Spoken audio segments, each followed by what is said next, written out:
The city breathes differently after midnight. Streetlights stretch their glow across wet pavement, turning rain into gold. I walk slowly, coat buttoned high, aware of every sound, heels clicking, fabric shifting, breath fogging the air like something alive. A woman passes me near the metro exit, tall and deliberate. She wears a fitted navy coat, wool smooth against her frame, a silk scarf loose at her throat. Her perfume trails behind her, soft jasmine, warm skin, confidence carried like a secret. She doesn't look at me, yet her posture stiffens as she passes. Shoulders draw in, her pace quickens. I glance back once, but she's already gone, swallowed by steam and shadow, leaving unease where attraction should have settled. The sidewalk thickens with bodies, women in evening dresses, boots, coats half open despite the cold. Fabric brushes fabric. Heat passes between strangers without permission. Every movement feels intentional, as if the night itself is watching how we hold ourselves. Ahead, a cafe glows amber through tall windows. Laughter spills out softly, controlled, polite. I pause before entering, adjusting my collar, suddenly aware of my own body, its warmth, its anticipation, the quiet hunger I haven't named. Inside, the air smells of coffee, sugar, and rain-soaked coats. A woman at the counter leans forward slightly, cream blouse clinging where it shouldn't, sleeves rolled just enough to show pale wrists. Her heel taps once, then stills. She shifts her weight, fingers tightening around her cup. Steam curls between her face and the light.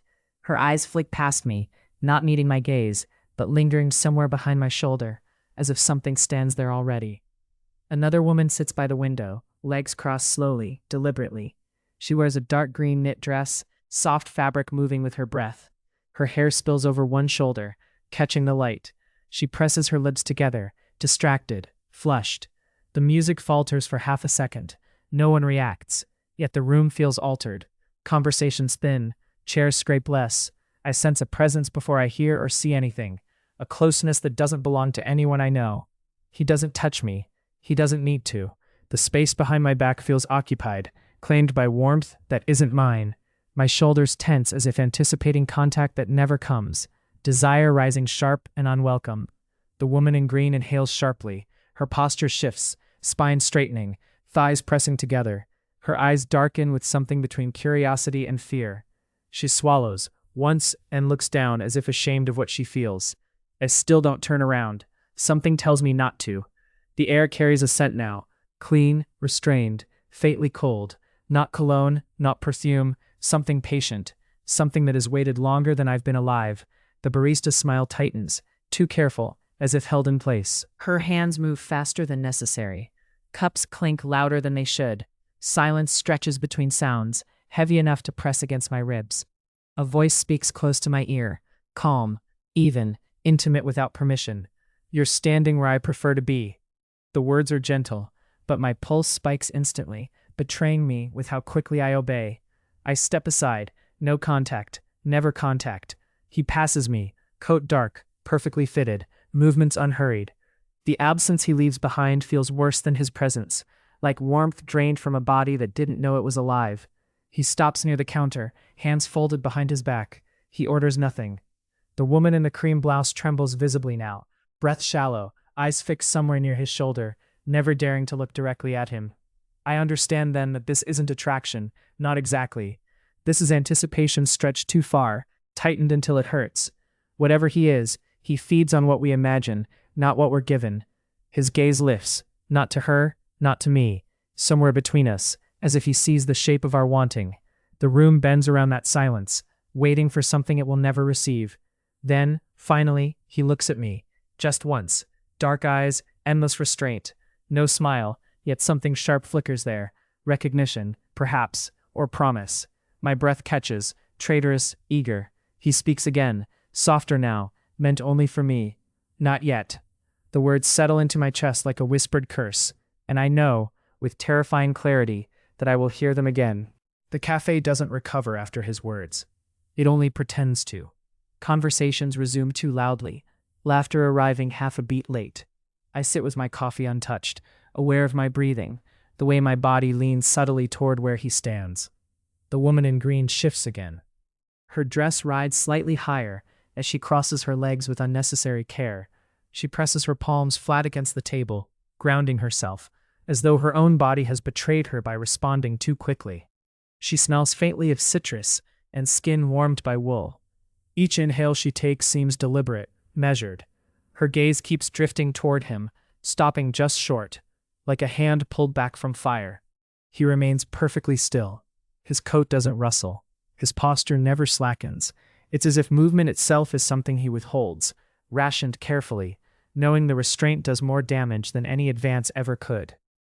A woman enters the cafe, shaking rain from her hair. She wears a burgundy trench coat, belted tight, stockings dark against pale skin. Her confidence falters the moment she steps inside, shoulders drawing inward, as if crossing an unseen boundary. Her heels slow, then stop entirely. She doesn't know why. Her eyes skim the room, confusion giving way to awareness. She exhales long and slow, as if bracing herself against a sensation she hasn't yet named. I recognize it immediately. That pull, that pressure behind the sternum, desire that hasn't been invited, but refuses to leave. The danger isn't him. It's how easily we all lean toward what doesn't reach back. He turns his head slightly, not toward her, never directly. Still, her breath stutters. Her hand tightens around her bag strap, knuckles whitening. She swallows, throat working as though the air has thickened around her. No one speaks his name. I doubt anyone knows it. Yet the silence shapes itself around him, bending conversation away, pulling attention like gravity. He is the quiet center of every unspoken thought in the room. My coffee has gone cold. I don't notice until I lift the cup and feel nothing rise from it. Even warmth seems less important now, compared to the ache of awareness spreading slowly beneath my skin. The woman at the counter finally looks at him, just a glance, just long enough to regret it. Her lips part slightly, breath catching, eyes shining with something too raw to hide before she looks away again. He does nothing. That's the worst part. No acknowledgement, no reaction. The denial lands harder than rejection ever could, leaving her suspended between longing and shame, unsure which sensation hurts more. I feel it then, how he feeds, not on blood, not on flesh, on anticipation stretched spin, on want denied fulfillment, on the unbearable closeness of something that refuses to cross the final inch. The cafe door opens again. Cold air rushes in, sharp and grounding. Hands brushing in their hurry. The contrast feels Bobsy touch. Careless contact. Things he will never allow. He finally moves. One step, only one. The sound is barely audible, but every woman in the room stills. My pulse jumps, traitorous, eager, responding before my mind can warn it not to. He stops just short of me, close enough that I feel the warmth of him without contact, close enough that my breath changes automatically, sinking to a rhythm I didn't choose. I don't look up. I already know what I'll find. Darkness held perfectly in check, patience sharpened into a blade. Whatever he has learned that waiting is the most intimate act of all. His voice lowers, meant only for me this time. You feel it, he says quietly. Not a question, not an accusation, a simple observation, delivered with certainty that makes denial impossible. I nod, before I realize I'm moving. Shame flickers through me, followed by something worse, relief. Being seen feels dangerous. Being understood feels fatal. He leans closer, still no touch, never touch. His presence fills every space I didn't know existed inside me. Good, he murmurs. That means you're listening. Listening feels different than hearing. My body understands before my thoughts do, muscles easing toward him despite my resolve. The room seems to tilt, as if proximity has weight. I breathe shallowly, afraid that a deeper breath might give me away. The woman in burgundy hasn't moved from the doorway. Rain darkens her coat, fabric clinging tighter with each second. Her confidence has drained from her posture, replaced by hesitation that pulls her shoulders inward, like she's shrinking under an invisible gaze. She watches him without looking directly, eyes skimming edges and shadows. Her fingers brush her collarbone, a grounding gesture, slow and unconscious. The sound of fabric against skin carries too clearly in the quiet, intimate like a confession. He shifts his attention, not to her but away. The denial lands instantly. Her breath catches, chest rising sharply, then settling with effort. Want flashes across her face, quickly buried beneath embarrassment and something close to fear. I understand then that attention is currency here. He gives it sparingly, knowing the absence cuts deeper than any presence. Anticipation stretches tight in my chest, every nerve alert. waiting for something that refuses to arrive. The cafe lights hum softly overhead. Shadows sharpen around his outline, as though light itself hesitates near him. He stands with perfect patience, hands still clasped behind his back, posture relaxed, yet impossibly controlled. A woman near the window gathers her coat, movements jerky and uncoordinated. Her skirt rustles as she stands, fabric whispering secrets it shouldn't. She avoids his direction entirely, eyes fixed on the door, like escape might still be possible. She hesitates, just a second too long. He glances, not at her face, but at the space she occupies. Her resolve collapses. She sits back down, cheeks flushed, lips pressed tight, as if holding something dangerous inside. My pulse rolls slow. It matches the rhythm of the room now, the quiet between sounds. I realize with a twist of dread that my body has already accepted his rules, even as my mind searches for a way out. He leans slightly closer again, still no contact. The warmth of him presses against my awareness like a held note. "You don't need to be afraid," he says softly. "Fear comes later." The words settle slowly, unfolding their meaning one layer at a time. I swallow, throat dry. Desire coils beneath the fear, inseparable from it, making it impossible to tell which sensation I should be resisting. The barista sets down a cup with a trembling hand. Coffee sloshes dangerously close to the rim. No one comments. Everyone feels it, the way silence has become heavier than noise, dense enough to press against our skin. I finally look at him fully. His expression is calm, almost kind, not predatory, not cruel, worse than both. As if he knows exactly how long I can endure this distance before I lean in on my own. "You'll learn," he says, voice low, intimate without invitation. Everyone does. His eyes hold mine, unblinking. The closeness is unbearable now, an intimacy forged entirely from restraint. I feel exposed, catalogued, understood. Every thought feels too loud, every breath too slow. My body responds despite itself, a quiet betrayal that thrills and terrifies me in equal measure. He steps back. The loss hits instantly, like a sudden drop in temperature. My body reacts before my mind, leaning forward slightly, chasing warmth that is already gone. Shame follows close behind. I straighten, forcing distance where none is enforced. Around us, the room exhales collectively, as if we've all been holding something dangerous inside our lungs.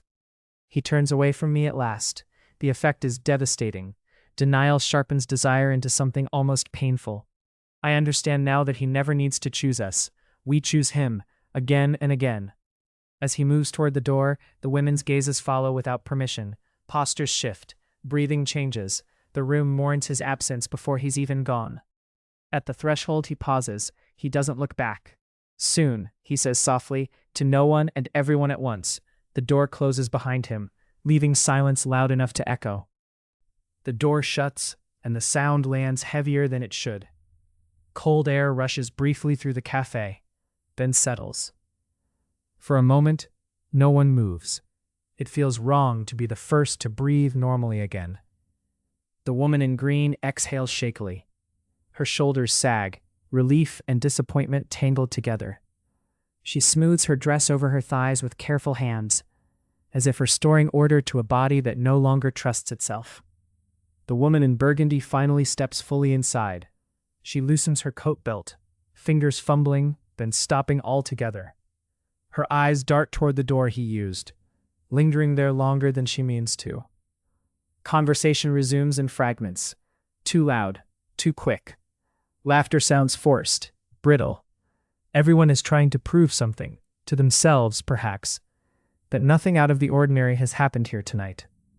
I take a sip of my coffee and nearly flinch. The taste is wrong, bitter, thin, like warmth stripped of comfort. I swallow anyway, aware that my hands are still trembling despite my effort to steady them. The barista avoids eye contact as she wipes the counter. Her movements are methodical, controlled. She hums under her breath a tune without melody, filling space that silence would otherwise reclaim.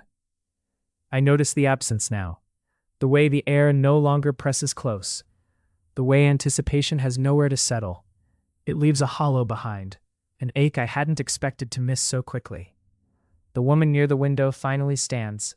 Her skirt sways softly as she gathers her coat, movements slower than before. She hesitates, glancing once more at the door, then forces herself to leave. Her heels echo sharply against the floor. Each step sounds too loud, like punctuation in a sentence no one wants to finish. When the door closes behind her, the room flinches again. I realize then that this isn't relief I'm feeling. It's withdrawal. The sudden loss of something unnamed but deeply felt. Desire doesn't fade when denied. It sharpens, turning inward. The woman in green meets my gaze briefly. There's recognition there. Not flirtation, not solidarity. Something quieter and more unsettling. An acknowledgement that we experience the same thing, even if we'll never speak of it. She looks away first. Her fingers tighten around her cup. I watch the tension climb her spine, the way her breath refuses to settle into anything resembling calm. I gather my coat, movements deliberate. The fabric feels heavier than before, as if weighed down by expectation. I hesitate, then stand, aware of how the room seems to watch without looking. Outside, the night has cooled further. Rain slicks the pavement, reflecting streetlights and fractured lines. The air smells clean, sharp, unforgiving. I inhale deeply, trying to reclaim myself. Footsteps echo behind me. I slow instinctively, heart jumping, only to relax when a woman passes instead. She wears a long black coat, hair pinned back, expression tight with thought. She glances at me, then away. Her pace quickens. The space she leaves behind feels charged, as if proximity itself has become dangerous after what we shared inside. I walk without direction for several blocks. Every reflection in every window makes my pulse spike. Every shadow seems heavier than it should be, thick with possibility. My body remembers him too well. The distance he kept, the way restraint felt like a tension sharpened to a point. I resent myself for wanting it again. When I finally stop, the street is quiet, empty, too empty. I become acutely aware of my own breathing, my own warmth, my own longing echoing where silence has settled. I realize then that this night was not an encounter, it was an introduction. And whatever he is, whatever he intends, he has already learned exactly how close he needs to stand. I should go home. The thought forms clearly, reasonably, yet my feet don't move. The night holds me in place, rain whispering against stone, streetlights flickering like they're struggling to stay awake with me. A woman crosses the street ahead, umbrella tilted low. Her coat is light gray, tailored, swaying gently with her steps. She pauses, glancing over her shoulder, confusion tightening her mouth before she continues on faster. I feel it again, not fear, not comfort. The subtle pressure of proximity without presence, as if the space beside me remembers him, still shaped to fit a body that refuses to be seen. My breath slows. I listen harder than I should. Every sound feels deliberate now. Heels on pavement, distant traffic, the soft rustle of my coat, shifting when I turn my head too quickly. The street narrows ahead, buildings pressing closer, shadows deepening between them. I tell myself this is coincidence, that cities do this, that anticipation doesn't sharpen simply because I expect it to. Warmth gathers near my shoulder. Not contact, never contact, just closeness, exact and precise. My pulse responds instantly, betraying me with how easily it remembers what restraint feels like. I stop walking. The night seems to lean in with me. I don't look. I already know better. Silence stretches, heavy and intimate, pressing against my chest, until breathing feels like a decision. His voice reaches me from just beside my ear, calm, familiar. "You did well," he says softly, as though rewarding obedience I never agreed to give. I swallow, throat tight. My body reacts before fear can catch up. "What do you want?" I ask, the question barely audible, already knowing how dangerous it is to offer him anything at all. He doesn't answer immediately. The pause feels intentional, exquisite. Then, closer than intimacy yet still untouched, he whispers,